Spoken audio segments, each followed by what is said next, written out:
ഈ യൂദയെ കൂടാതെ കലാശന്മാർ 2 യൂദമാരെ നമുക്ക് കാണാം. 1 അൽഫയുടെ മകൻ യൂദ, 2 ഇസ്കറിയോത്ത യൂദ. യൂദ ഈ ലേഖനം എഴുതുമ്പോൾ അവൻ പൊതുവിലുള്ള രക്ഷയെ കുറിച്ച് എഴുതുവാൻ യൂദ ചിന്തിച്ചെങ്കിലും അവൻ താൻ എഴുതിയത് അതല്ല, വിശുദ്ധന്മാർക്ക് ഒരിക്കലായി ബലമേൽപ്പിക്കപ്പെട്ട വിശ്വാസത്തിന് വേണ്ടി പോരാടേണ്ടതിന് പ്രബോധിപ്പിച്ചെഴുതുവാൻ യൂദനകത്ത് പരിശുദ്ധാത്മാവ് കൈമാറി. സ്തോത്രം. എന്താണ് ഇത് എഴുതാനുള്ള കാരണം?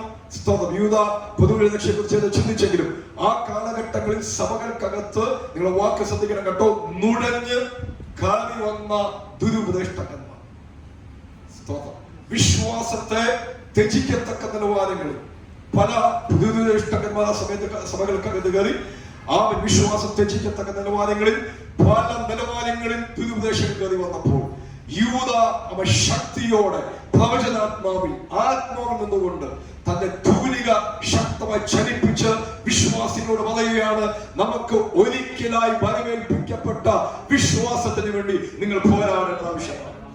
ഹല്ലേലൂയ. ഇന്ന് പകൽ നോക്കുക, ഇത് നമുക്ക് ഒരിക്കലായി ബലമേൽപ്പിക്കപ്പെട്ടതാണ്. ഇന്ന് പകൽ ഈ ലേഖനത്തിന്റെ ഏറ്റവും പ്രധാന വിഷയം വിശ്വാസത്തിന് വേണ്ടി പോരാടുക. നമ്മളെല്ലാവരും കാലാകാലങ്ങളിലായി പല വർഷങ്ങളായി, എനിക്കറിയാം, എന്നേക്കാൾ സീനിയറായ ദൈവദാസന്മാർ ദൈവമക്കളൊക്കെ ഉണ്ട്, പല അമ്മച്ചമാരും ഒക്കെ ഉണ്ട് അല്ലെ. അവൻ എന്നേക്കാൾ നിങ്ങൾക്ക് നന്നായിട്ട് അറിയാം.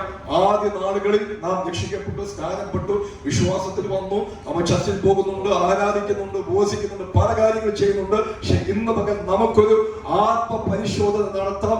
ആദ്യ നാളുകളിലെ വിശ്വാസം നമ്മുടെ അകത്തുണ്ട്.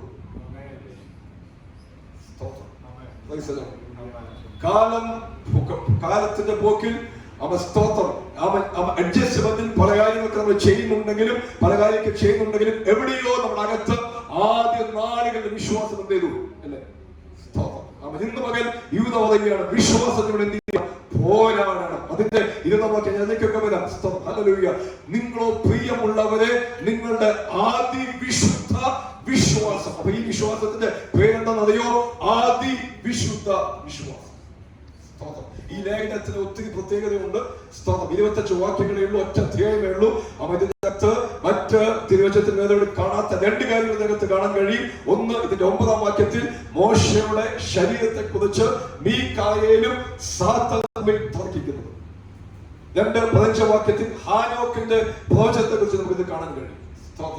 ഈ ലേഖനം ആഴമായി പഠിക്കുമ്പോൾ 2 കാര്യങ്ങൾ